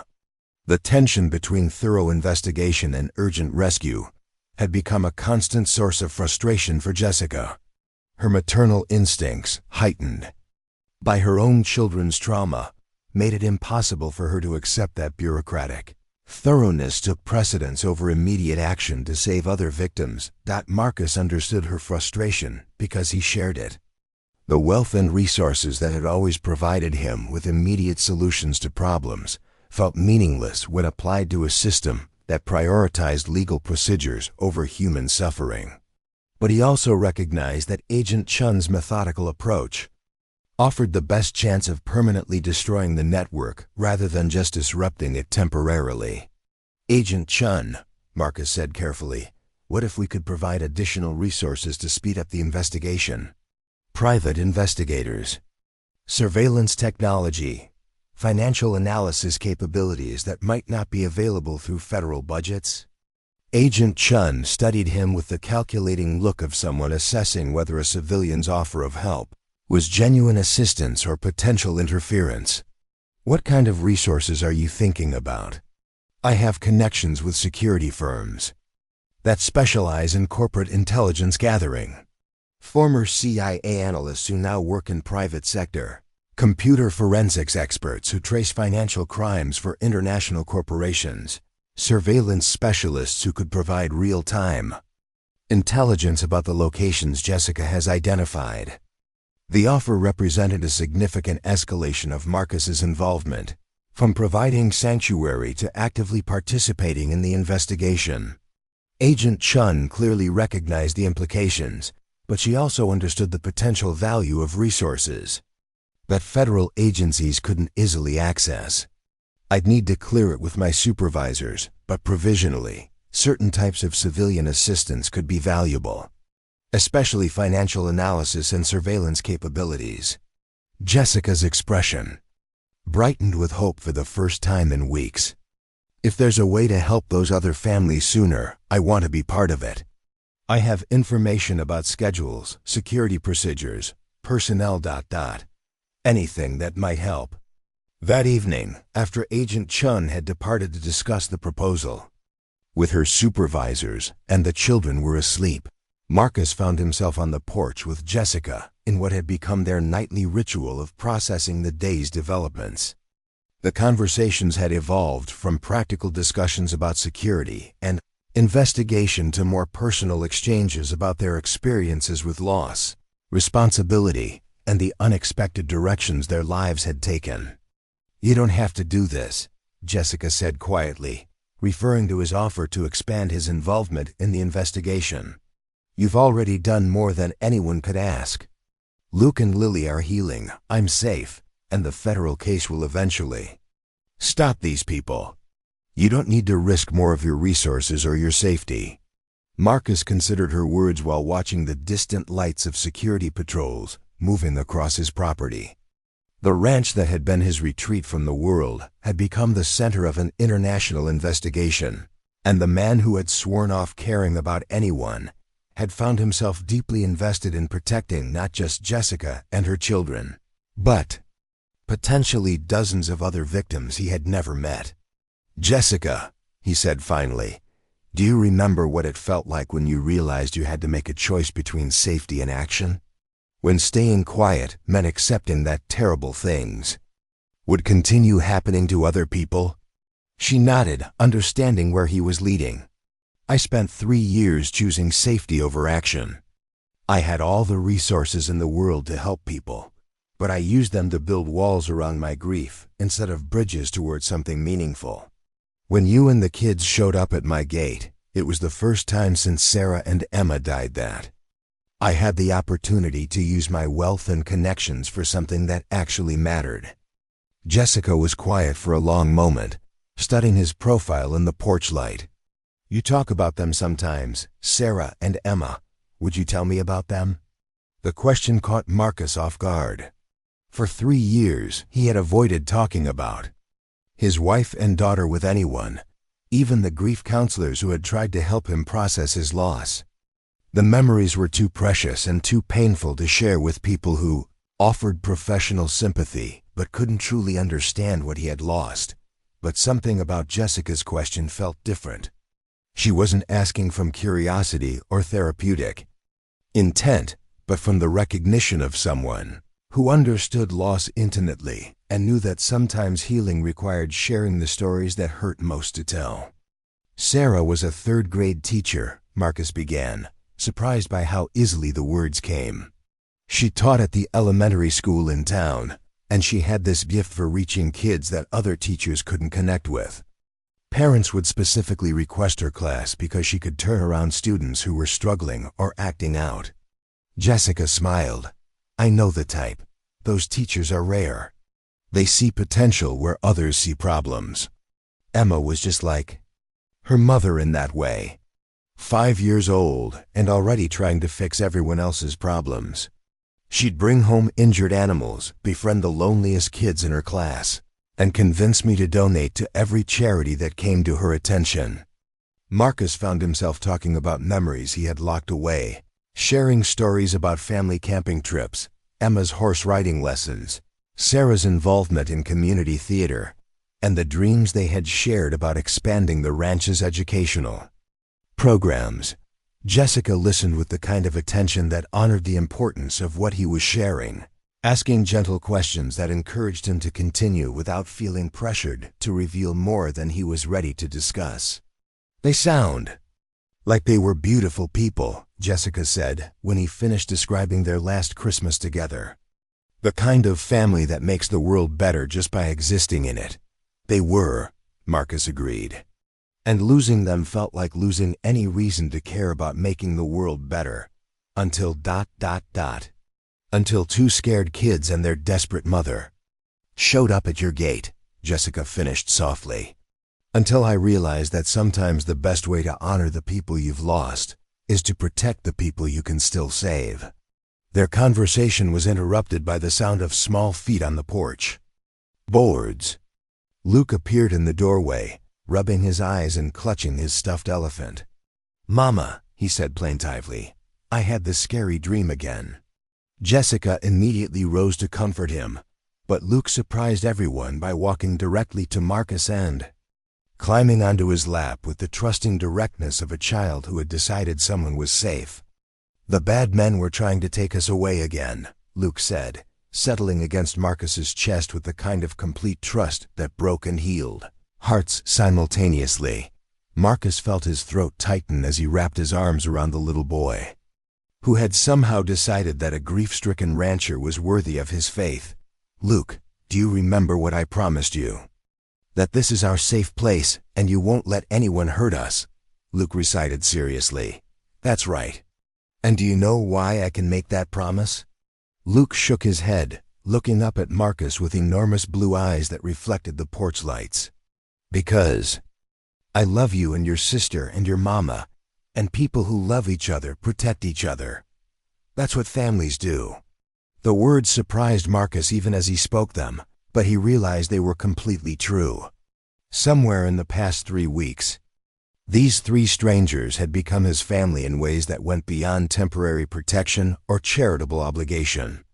Luke's nightmares mattered to him, Lily's gradual trust felt like precious gifts, and Jessica's strength and compassion had awakened feelings he thought had died with Sarah. Luke considered this explanation with the seriousness of a child processing important information. "Are we your family now?" Marcus looked at Jessica, seeing his own surprise and growing recognition reflected in her eyes. "What do you think?" "I think families are people who take care of each other," Luke said with 3-year-old wisdom. "And you take care of us, and Mama takes care of you when you're sad about your other family." The simple truth of the child's observation settled over the porch like a benediction. They had become a family through choice and circumstance, bound together by shared protection and growing love rather than blood or legal ceremony. "I think you're right," Marcus said, hugging Luke closer. "I think we're exactly the kind of family that chooses each other." Jessica moved closer, and for the first time since her arrival, she reached out to touch Marcus's hand where it held her son. The gesture was simple but profound, an acknowledgement of trust and connection that went far beyond the practical arrangements of protective custody. As they sat together on the porch, the widowed rancher, the escaped trafficking victim, and the traumatized child who had found safety in unexpected places, the lights of the ranch spread out around them like a protective embrace. The house that had been empty for 3 years was filled with voices and laughter again, and the man who had given up on love was discovering that sometimes the most powerful healing comes from opening your heart to people who need your protection. Investigation would continue, the dangers would persist, and the challenges ahead remained formidable. But on this Texas porch, under stars that had witnessed generations of Caldwell family stories, a new chapter was being written by people who had found each other in the darkness and chosen to create light together. The morning of the second attack began like any other day in their new routine, with Luke helping Maria feed the chickens while Lily practiced writing her name at the kitchen table under Jessica's patient guidance. Marcus was reviewing security reports over coffee when Charlie Burton's urgent voice crackled through the communication system that now connected every building on the ranch. "All units, code red. Multiple vehicles approaching from 3 directions." "This is not a drill." The words shattered the peaceful morning like glass. Jessica's face went white as she instinctively pulled both children against her, while Maria began implementing the security protocols they had practiced but hoped never to use. Marcus felt his blood turn to ice as he realized that Robert Chun had kept his promise to escalate the conflict. "Jessica, take the kids to the safe room now," Marcus commanded, his voice steady despite the adrenaline coursing through his system. "Maria, activate the lockdown sequence and contact Agent Chun." Through the reinforced windows, Marcus could see dust clouds rising from multiple approach routes, a coordinated assault involving at least a dozen vehicles. This wasn't the probing attack they had repelled 3 weeks ago. This was a full-scale military operation, designed to overwhelm their defenses and recover the assets that Chun's organization refused to abandon. Luke began crying as he processed the adult's urgency and fear, while Lily clung to her mother with the silent terror of a child who understood that the bad men had found them again. Jessica's struggle between maternal protection and the desire to help defend the people who had protected her was written clearly across her face. "Marcus," she said, her voice breaking, "I can't let you all risk your lives again for us. Maybe if I just no." Marcus's response was immediate and absolute. "We're a family now, and families don't abandon each other when things get dangerous. Get to the safe room and let us handle this." The sound of approaching helicopters added a new dimension to the threat. Marcus cursed under his breath as he realized that Chun's organization had brought air support to this assault. Charlie's defensive preparations, sophisticated as they were, had been designed to repel ground-based attacks by conventional criminal forces, not military-style operations with aerial coordination. Diego's voice came through the radio with professional calm that barely concealed urgent concern. "Center Marcus, we count 15 vehicles and 3 helicopters. They're not just trying to recover Jessica and the children. They're coming to eliminate the entire threat we represent." The implication was clear and terrifying. Chun had decided that negotiation and surgical recovery operations were insufficient. The entire ranch, everyone who lived and worked there, had become targets for elimination. The trafficking organization intended to send a message that interference with their operations would result in total destruction. Marcus made his way to the command center that Charlie had established in the ranch's main office, where multiple screens displayed feeds from security cameras positioned throughout the property. The approaching force was indeed overwhelming. Professional soldiers in military-style vehicles, attack helicopters providing air cover, and coordination that spoke of extensive planning and unlimited resources. "Charlie, honest assessment. Can we hold them off?" Charlie Burton studied the tactical displays with the grim calculation of someone who had faced impossible odds before. "Against this level of force? We can make them pay a heavy price, but unless federal backup arrives, soon they'll eventually overrun our positions." "How soon until Agent Chun's backup arrives?"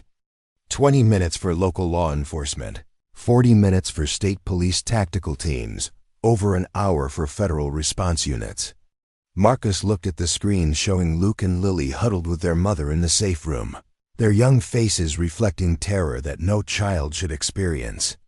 The decision crystallized with absolute clarity.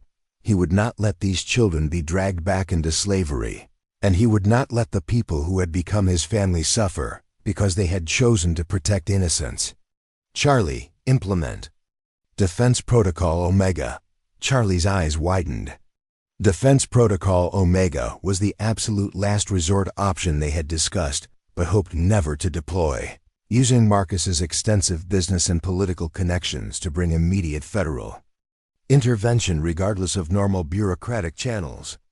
"Center Marcus, that will expose connections you've kept private for years.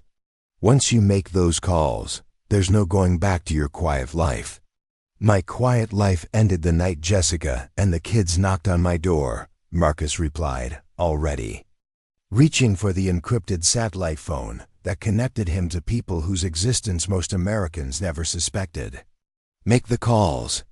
As Charlie began contacting federal response teams through channels that bypassed normal request procedures, Marcus placed calls to contacts he had cultivated during decades of high-level business and political involvement.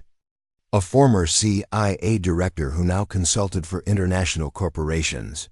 A retired general who oversaw private military contractors.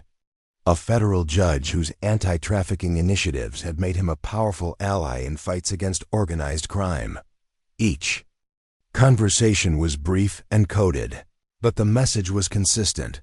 American citizens were under attack by international criminals on U.S. soil, and immediate federal intervention was required to prevent a massacre. The resources Marcus had accumulated through 50 years of business success and political networking were finally being deployed for something that mattered more than profit margins or investment returns. Meanwhile, the assault was beginning in earnest. The sound of automatic weapons fire echoed across the ranch as Charlie's security teams engaged the approaching ground forces. Explosions from rocket-propelled grenades shook the main house as the attackers attempted to breach the reinforced defensive positions. Through the command center's windows, Marcus could see his ranch hands, men who had signed up to manage cattle and maintain equipment, fighting with the courage of professional soldiers to protect people they had come to love as family. Diego Santos directed fire teams with tactical precision, while Maria's brother Eduardo, a former Marine, coordinated ammunition resupply under heavy fire. The helicopters posed the greatest immediate threat, their elevated positions allowing them to direct fire into defensive positions that had been designed for ground-level attacks. Marcus watched helplessly as one of the aircraft prepared to launch what appeared to be a missile at the main house, specifically targeting the section where the safe room was located. In that moment of absolute terror, the sound of approaching jet engines cut through the battle noise like divine intervention. Military aircraft appeared on the horizon with a speed that suggested they had been positioned nearby, rather than scrambled from distant bases. The private calls Marcus had made had triggered responses from people with the authority to deploy immediate federal resources. F-16 fighter jets streaked overhead, their presence immediately changing the tactical equation. The attacking helicopters broke off their assault and began retreating as military communications flooded their frequencies with orders to land immediately or be destroyed. Ground forces found themselves surrounded by federal tactical teams that had apparently been pre-positioned and waiting for authorization to intervene. The battle that had seemed hopeless moments earlier transformed into a coordinated law enforcement operation with overwhelming federal support. Marcus watched through his security monitors as federal agents arrested the surviving attackers, while military helicopters ensured that Chun's aircraft were forced to land rather than escape. Within an hour, the ranch that had become a battlefield was swarming with federal agents, military personnel, and emergency medical teams treating the wounded. Agent Chun arrived with a convoy of FBI vehicles, her expression mixing professional satisfaction with personal concern for the family she had been protecting. "Mr. Caldwell," she said as she approached the command center, "I don't know what calls you made or who you called, but federal response time was unprecedented. We just arrested 15 armed criminals and recovered intelligence that will dismantle trafficking operations across 3 states." Marcus was barely listening, his entire focus on reaching the safe room where Jessica and the children had endured another traumatic assault. When the reinforced door finally opened, he found them huddled together on the floor, Jessica shielding the twins with her body while they clung to her with the desperate grip of children who had been forced to confront their worst nightmares again. "It's over," Marcus said softly, kneeling beside them. "The bad men are gone, and they're never coming back." Luke looked up with eyes that seemed too old for his 3-year-old face. "Are you sure this time? Really sure?" "I'm sure, buddy. The good men with badges arrested all the bad men, and they're going to prison for a very long time." Lily emerged from her mother's embrace to study Marcus's face with the intense scrutiny of a child seeking absolute assurance. Whatever she saw there satisfied her, because she launched herself into his arms with the complete trust that only children can offer. As Marcus held both children, while Jessica leaned against his shoulder, drawing strength from his presence, Agent Chun watched the family dynamics with growing understanding. Her professional assessment of protective custody arrangements was evolving into recognition that sometimes the most effective protection came from love rather than institutional protocols. "Mr. Caldwell," Agent Chun said quietly, "the intelligence we recovered today will allow us to arrest the entire leadership of this trafficking network within weeks rather than months. Jessica's testimony, combined with the evidence we seized, means these people will never threaten your family again." The word family carried official recognition that their protective arrangement had evolved into something more permanent and more meaningful than temporary federal custody. Jessica looked up at Marcus with tears in her eyes, understanding that his willingness to expose his private resources and connections had eliminated the threat that had haunted them for months. "You did it," she whispered. "You really kept your promise to keep us safe." "We did it," Marcus corrected gently. "All of us together."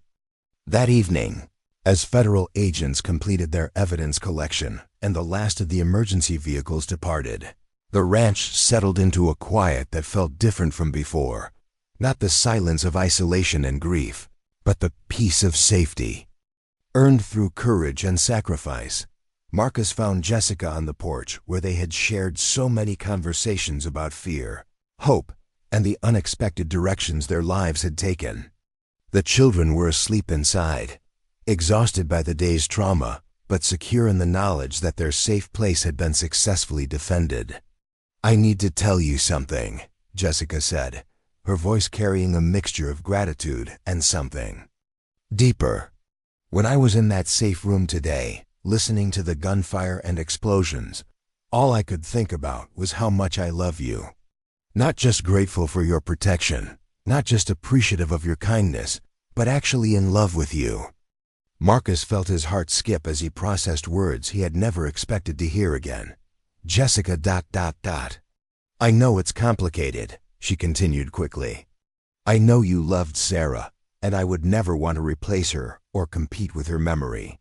But I also know that life is too short and too dangerous to leave important things unsaid."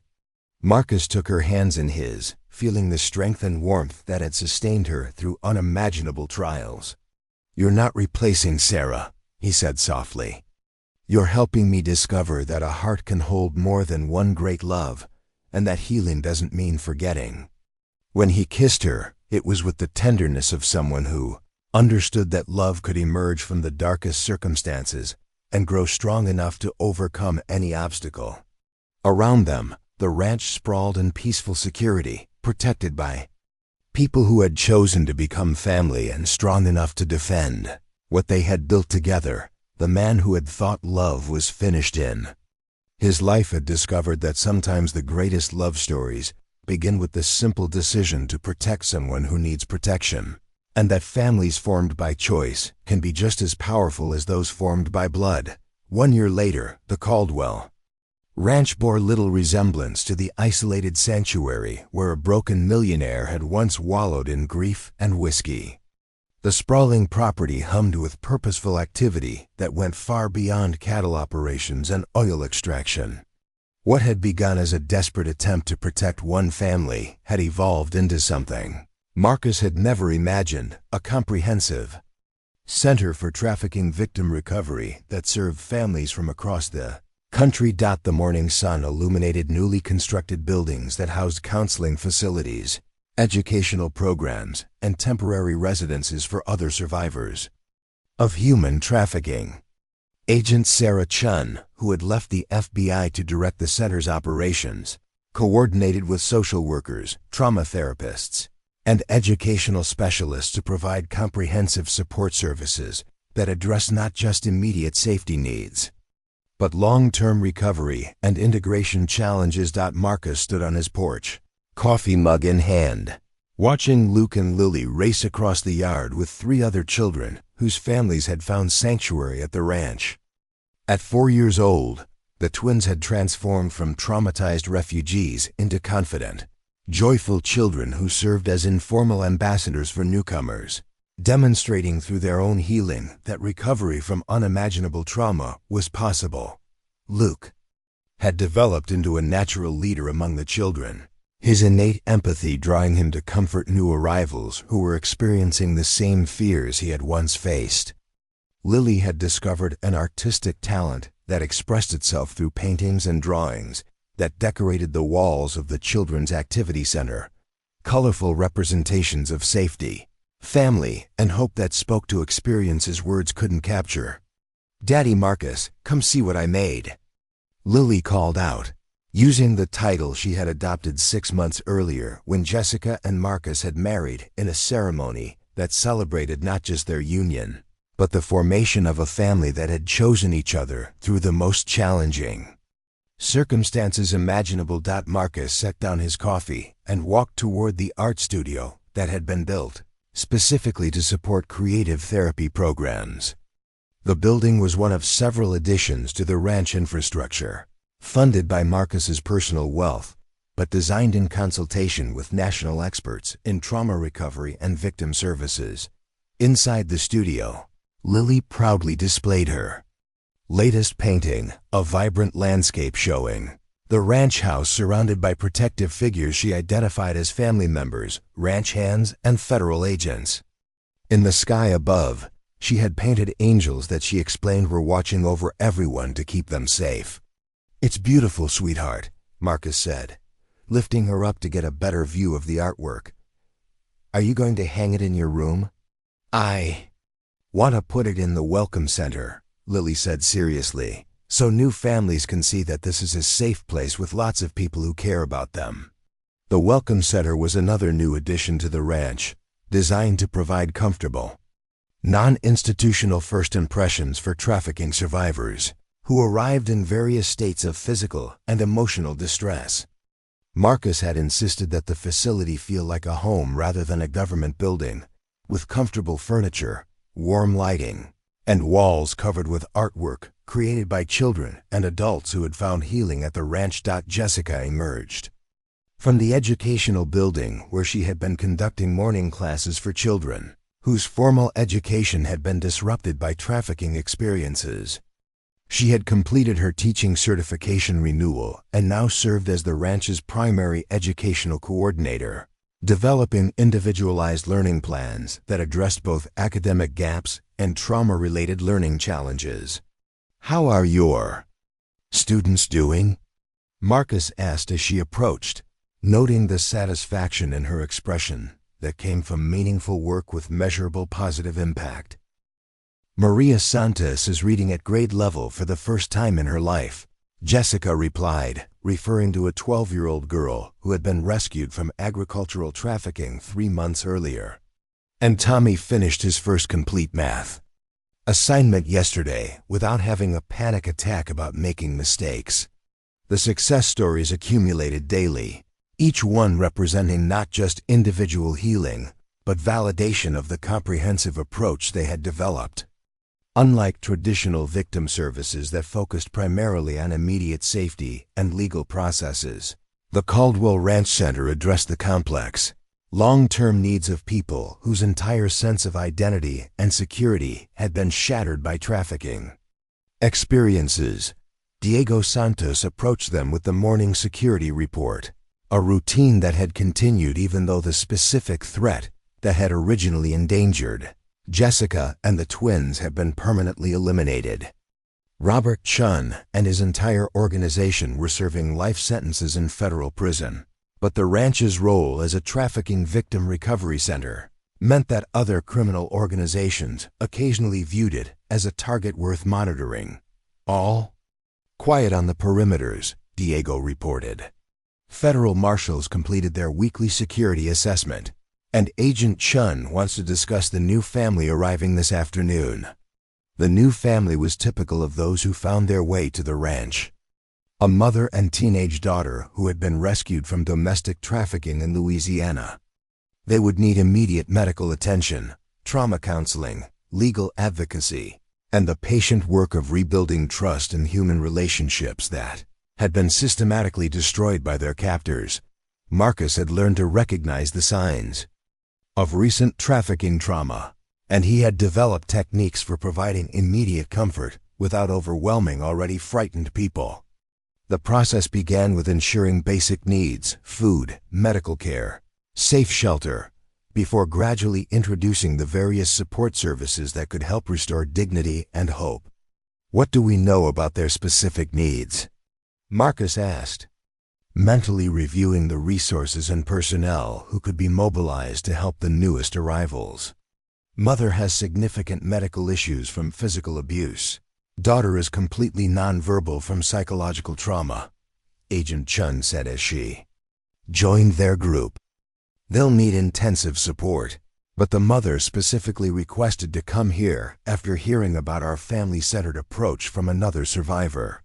The ranch's reputation within the trafficking survivor community had grown through word of mouth.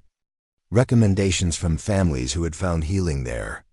Unlike institutional facilities that processed victims through bureaucratic systems, the ranch offered something unprecedented, a place where survivors could rebuild their lives within. A supportive community that understood their experiences and provided practical resources for long-term recovery. I'll have Maria prepare the family suite, Jessica said, referring to residential accommodations that had been designed to provide privacy and comfort while maintaining connection to the larger community. And I'll coordinate with Dr. Williams about immediate medical evaluation. Dr. Elizabeth Williams was a trauma specialist who had joined the ranch staff after her own daughter had been rescued from trafficking. Her combination of professional expertise and personal understanding of family trauma made her uniquely effective in treating both child and adult survivors.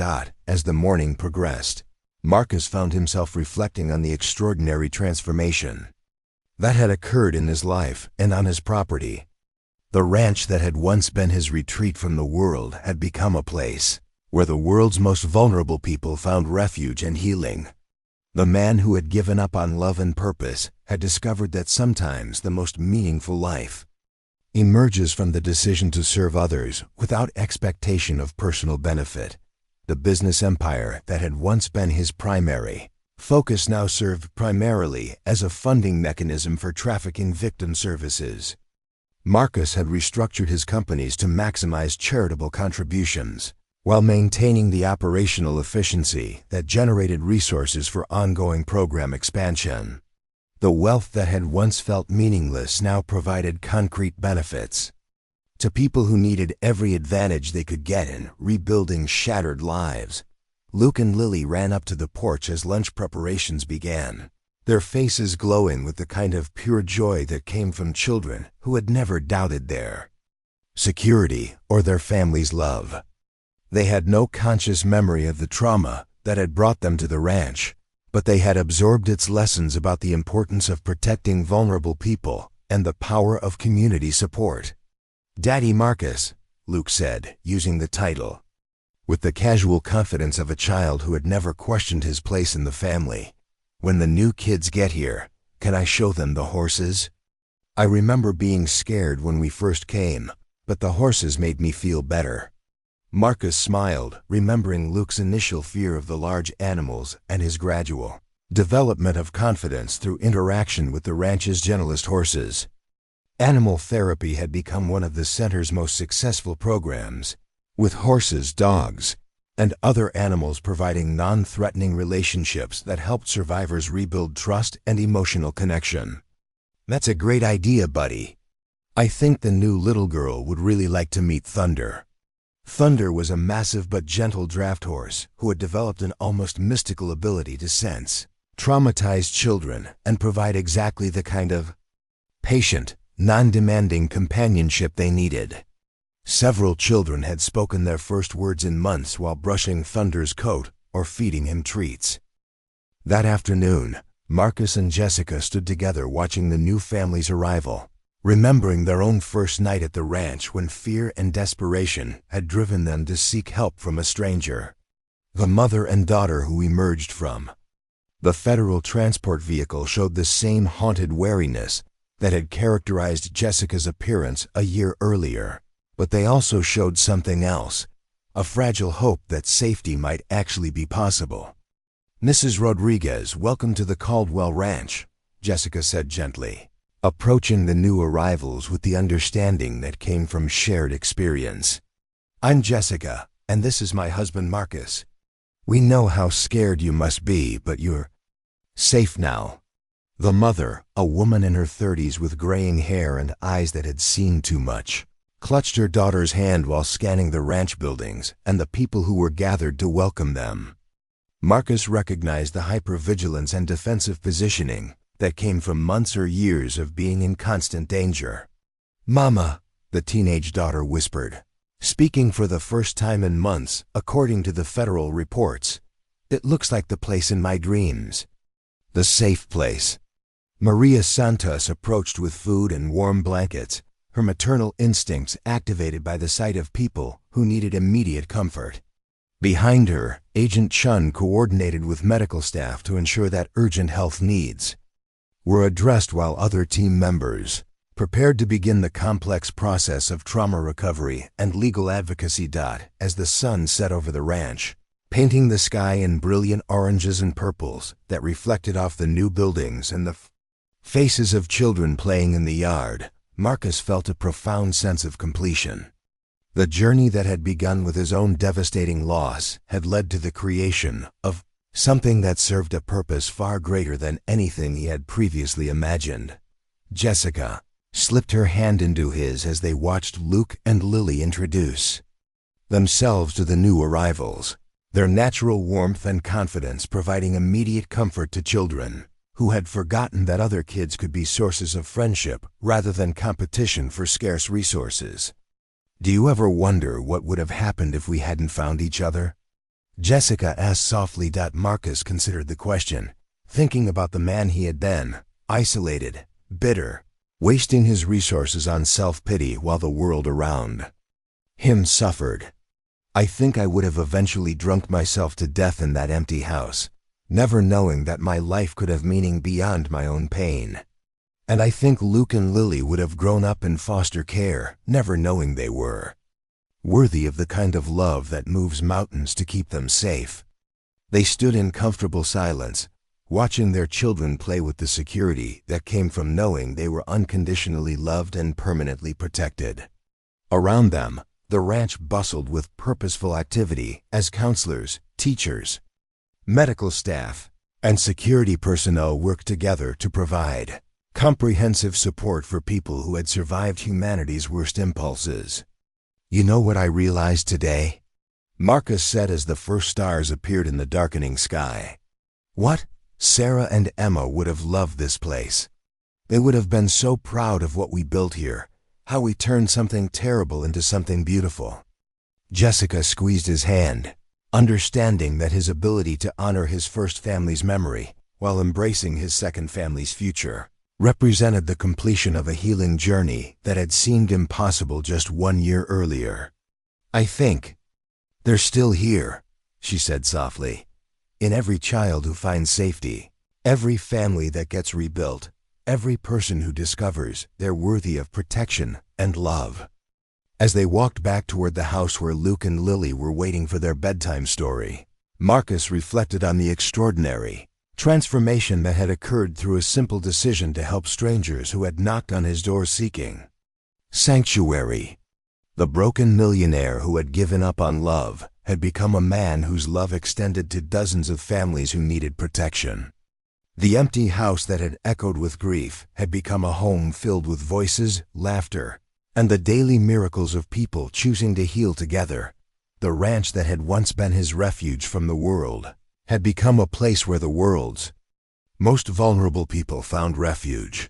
And the man who had thought his story was ending had discovered that sometimes the most beautiful chapters begin with the decision to write someone else's happy ending. In the distance, security lights illuminated the perimeter where guards maintained vigilant watch over the people who slept safely within the ranch's protective embrace. But the real security came from something no criminal organization could threaten: the unbreakable bonds of families who had chosen each other through the worst circumstances and discovered that love, when combined with resources and determination, could overcome any obstacle. The millionaire rancher who had rescued a girl with twins from human traffickers had learned the most valuable lesson of all. Sometimes the people you save end up saving you in return, and sometimes the greatest wealth is measured not in dollars, but in the number of people who sleep safely because you chose to care about their dreams. Up next, you've got two more standout stories right on your screen. If this one hit the mark, you won't want to pass these up. Just click and check them out. And don't forget to like, subscribe, and turn on the notification bell so you don't miss any upload from us.